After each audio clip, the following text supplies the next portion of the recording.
क्या पाकिस्तान के कब्जे वाले कश्मीर यानी पीओके में हालात अब पाकिस्तान के नियंत्रण से बाहर होते जा रहे हैं? क्या बलूचिस्तान में लगातार उठ रही आवाजें सिर्फ स्थानीय विरोध है, या फिर ये पाकिस्तान के लिए एक बड़ा राजनीतिक और सुरक्षा संकट बनती जा रही हैं?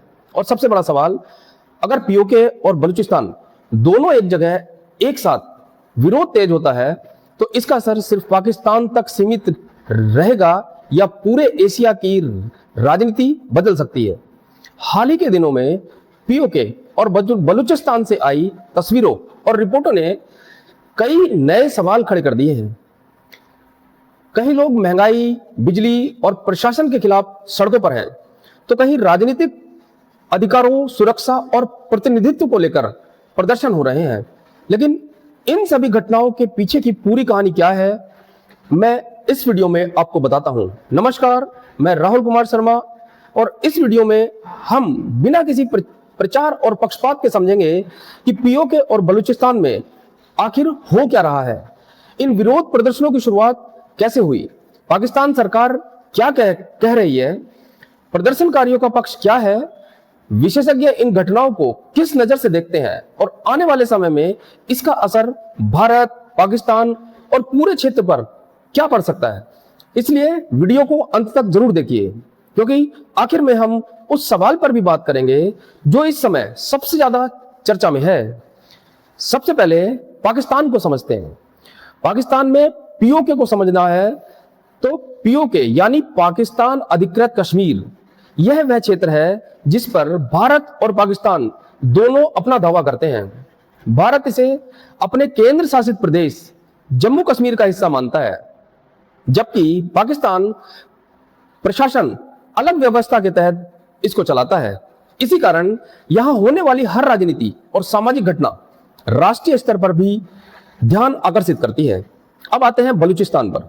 बलूचिस्तान पाकिस्तान का सबसे बड़ा प्रांत है, जो प्राकृतिक संसाधनों से समृद्ध माना जाता है। यहां लंबे समय से राजनीतिक अधिकार, संसाधनों के बंटवारे, विकास, सुरक्षा अभियानों और अलगाववादी गतिविधियों जैसे मुद्दों पर तनाव बना रहा है। पाकिस्तान सरकार का कहना है कि वह कानून व्यवस्था बनाए रखने के लिए और विकास परियोजनाओं को आगे बढ़ाने के लिए काम कर रही है। वहीं कई स्थानीय राजनीतिक दल और मानवाधिकार समूह आरोप लगाते हैं कि लोगों की शिकायतों का पर्याप्त समाधान नहीं हुआ है। इन दावों पर अलग अलग पक्षों की राय अलग अलग है और कई मामलों में स्वतंत्र पुष्टि सीमित है। लेकिन असली कहानी यहीं से शुरू होती है। हाल के महीनों में पीओके के कई इलाकों में महंगाई, बिजली की दरें, टैक्स और प्रशासनिक फैसलों को लेकर विरोध प्रदर्शन देखने को मिले। कुछ जगह प्रदर्शन शांतिपूर्ण रहे, जबकि कुछ स्थानों पर सुरक्षा बलों और प्रदर्शनकारियों के बीच तनाव की खबरें भी सामने आई। मीडिया रिपोर्टों के अनुसार कुछ क्षेत्रों में चुनावी प्रक्रिया भी प्रभावित हुई और इस सुरक्षा कारणों से मतदान कार्यक्रम में बदलाव भी करना पड़ा। पाकिस्तान सरकार ने इन कदमों को सुरक्षा व्यवस्था के लिए आवश्यक बताया, जबकि विपक्षी दलों और कुछ स्थानीय नेताओं ने इसे प्रशासनिक विफलता करार दिया। अब सवाल उठता है कि क्या केवल आर्थिक असंतोष है या इसके पीछे राजनीतिक असंतोष भी जुड़ा हुआ है। यहीं पर मामला दिलचस्प हो जाता है। दूसरी ओर बलूचिस्तान में भी अलग अलग क्षेत्रों में विरोध और सुरक्षा घटनाओं की खबरें आती रही हैं। पाकिस्तान का दावा है कि कुछ हिंसक घटनाओं के पीछे प्रतिबंधित उग्रवादी संगठन हैं और सुरक्षा बल आतंकवाद के खिलाफ अभियान चला रहे हैं।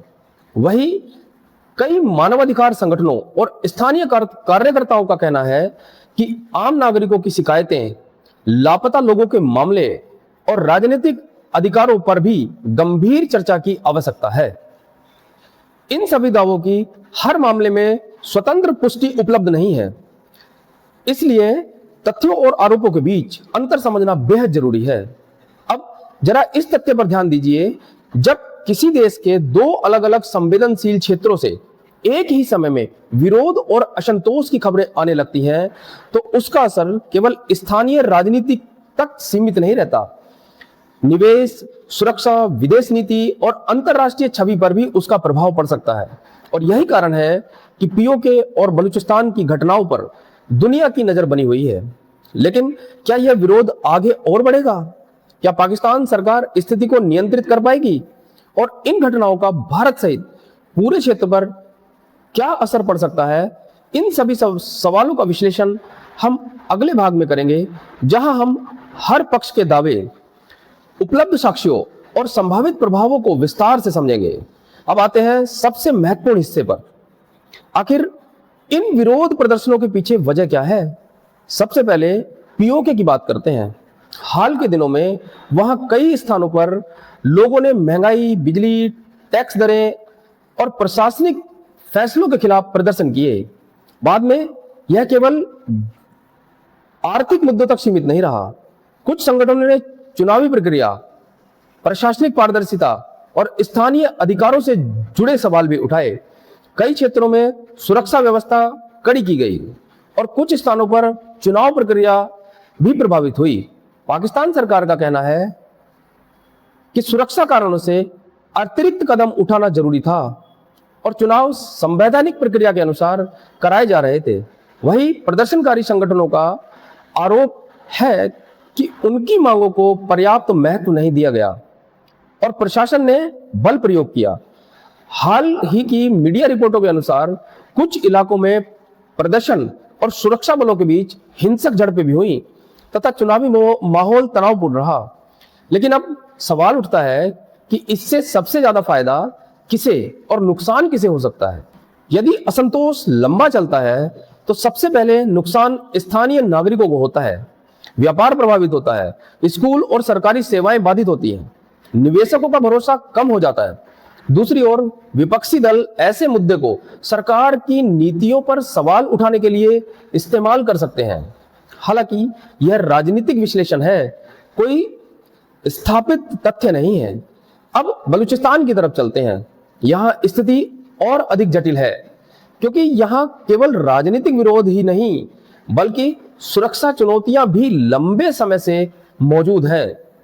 पाकिस्तान सरकार का कहना है कि कई हिंसक घटनाओं के पीछे उग्रवादी संगठन है और सुरक्षा अभियान राष्ट्रीय सुरक्षा के लिए जरूरी है। दूसरी ओर मानवाधिकार संगठनों और कुछ स्थानीय कार्यकर्ताओं का कहना है कि लापता व्यक्तियों, नागरिक अधिकारों और राजनीतिक प्रतिनिधित्व जैसे मुद्दों पर भी गंभीर ध्यान देने की जरूरत है। हाल के दिनों में इन मुद्दों को लेकर विरोध प्रदर्शन जारी रहने की खबरें भी सामने आई हैं। यहीं पर मामला और दिलचस्प हो जाता है क्योंकि एक ही समय में पीओके और बलूचिस्तान दोनों क्षेत्रों में तनाव पाकिस्तान की आंतरिक राजनीति पर अतिरिक्त दबाव डाल सकता है। राजनीतिक प्रभाव की बात करें तो सरकार के सामने सबसे बड़ी चुनौती कानून व्यवस्था बनाए रखने की और लोकतांत्रिक प्रक्रिया पर विश्वास कायम रखने की होगी। यदि विरोध बढ़ता है तो विपक्ष सरकार की नीतियों पर और आक्रामक हो सकता है। आर्थिक प्रभाव भी कम महत्वपूर्ण नहीं है। लंबे समय तक अशांति रहने पर स्थानीय कारोबार, पर्यटन, परिवहन और निवेश प्रभावित हो सकते हैं। यदि सुरक्षा पर अधिक खर्च करना पड़े तो सरकारी संसाधनों पर भी दबाव बढ़ सकता है। सामाजिक प्रभाव और गंभीर हो सकते हैं। लगातार तनाव से आम लोगों में असुरक्षा की भावना बढ़ती है। शिक्षा, स्वास्थ्य और रोजमर्रा की जिंदगी प्रभावित होती है। कई परिवार सीधे तौर पर इन परिस्थितियों का सामना करते हैं। कानूनी दृष्टि से भी सबसे बड़ा प्रश्न यही है कि विरोध प्रदर्शन और सुरक्षा कार्रवाई के बीच संतुलन कैसे बनाया जाए। सरकार का दायित्व कानून व्यवस्था बनाए रखना है, जबकि नागरिकों को शांतिपूर्ण विरोध का अधिकार भी महत्वपूर्ण लोकतांत्रिक सिद्धांत माना जाता है। यदि किसी पक्ष द्वारा मानवाधिकार उल्लंघन या अत्यधिक बल प्रयोग के आरोप लगाए जाते हैं तो उनकी निष्पक्ष जांच आवश्यक होती है। अंतर्राष्ट्रीय स्तर पर भी इन घटनाओं पर नजर रखी जा रही है। भारत लगातार यह कहता रहा है कि पूरा जम्मू कश्मीर, जिसमें पीओके भी शामिल है, उसका अभिन्न हिस्सा है और पाकिस्तान द्वारा वहां कार्रवाई की जाने वाली राजनीतिक प्रक्रिया को वह स्वीकार नहीं करता। दूसरी ओर पाकिस्तान इन क्षेत्रों में अपने प्रशासनिक ढांचे का बचाव करता है। यही कारण है कि वहां की हर घटना केवल स्थानीय नहीं रहती बल्कि क्षेत्रीय और अंतर्राष्ट्रीय चर्चा का विषय बन जाती है। लेकिन इसका मतलब यह है कि पाकिस्तान किसी बड़े राजनीतिक संकट की ओर बढ़ रहा है या फिर सरकार इन चुनौतियों को संभाल पाएगी। और सबसे बड़ा सवाल, आने वाले महीनों में पीओके और बलूचिस्तान की दिशा क्या होगी, यही हम अगले और अंतिम भाग में समझेंगे। हम अलग अलग प्रश्नों के तर्क, भविष्य की संभावनाएं और पूरे मामले का संतुलित निष्कर्ष आपके सामने रखेंगे। अब सबसे महत्वपूर्ण सवाल, क्या पीओके और बलूचिस्तान में हो रहे विरोध प्रदर्शन पाकिस्तान के लिए एक अस्थायी चुनौती है या किसी बड़े बदलाव की शुरुआत है? इसका जवाब अभी किसी के पास नहीं है, क्योंकि स्थिति लगातार बदल रही है। अब अलग अलग पक्षों के तर्क भी समझ लेते हैं। पाकिस्तान सरकार का कहना है कि वह कानून व्यवस्था बनाए रखने के लिए लोकतांत्रिक प्रक्रिया को जारी रखने और हिंसक गतिविधियों पर कार्रवाई करने के लिए कदम उठा रही है। सरकार का दावा है कि सुरक्षा बल केवल आवश्यक परिस्थिति में ही कार्रवाई करते हैं और देश की स्थिरता बनाए रखना उनकी प्राथमिक जिम्मेदारी है। वहीं दूसरी ओर विपक्षी दल, स्थानीय राजनीतिक समूह और मानवाधिकार संगठन आरोप लगाते हैं कि लोगों की शिकायतों को पर्याप्त महत्व नहीं दिया गया। कुछ मामलों में अत्यधिक बल प्रयोग हुआ है और नागरिक अधिकारों से जुड़े सवालों का समाधान अभी भी बाकी है। इन आरोपों पर सरकार की ओर से अलग अलग जवाब दिए गए हैं और कई मामलों में स्वतंत्र जांच व न्यायिक प्रक्रिया का इंतजार है। इसलिए किसी भी दावे को अंतिम सत्य मानना उचित नहीं होगा। अब जरा इस तथ्य पर ध्यान दीजिए, इतिहास बताता है कि किसी भी क्षेत्र में केवल सुरक्षा उपाय लंबे समय तक स्थायी समाधान नहीं बनते। वहीं केवल विरोध प्रदर्शन के बिना राजनीतिक संवाद के स्थायी परिणाम नहीं देते। अक्सर समाधान तब निकलता है जब बातचीत, प्रशासनिक सुधार और कानून के दायरे में विश्वास बहाल करने की कोशिश साथ साथ चलती है। अब भविष्य की संभावनाओं की बात करते हैं। पहला दृश्य यह हो सकता है कि सरकार प्रदर्शनकारियों के कुछ मुद्दों पर बातचीत शुरू करे और तनाव धीरे धीरे कम हो जाए। दूसरा परिदृश्य यह है कि यदि विरोध जारी रहता है और सुरक्षा कार्रवाई भी बढ़ती है तो राजनीतिक ध्रुवीकरण और गहरा हो सकता है। तीसरी संभावना यह है कि अंतरराष्ट्रीय स्तर पर मानवाधिकार, चुनावी प्रक्रिया और स्थिरता को लेकर चर्चा तेज हो, लेकिन किसी भी बाहरी हस्तक्षेप की संभावना का आकलन अभी केवल अनुमान के आधार पर ही किया जा सकता है। भारत के दृष्टिकोण से भी यह विषय महत्वपूर्ण है, क्योंकि भारत लगातार यह कहता रहा है कि पूरा जम्मू कश्मीर ही उसका अभिन्न अंग है। इसलिए पीओके से जुड़ी हर राजनीतिक घटना भारत की आधिकारिक प्रतिक्रिया का विषय बनती ही है। वहीं बलूचिस्तान के घटनाक्रम पर भी क्षेत्रीय सुरक्षा और राजनीतिक दृष्टि से नजर रखी जाती है। लेकिन असली सवाल यही है कि क्या आम नागरिकों की समस्याओं का समाधान होगा?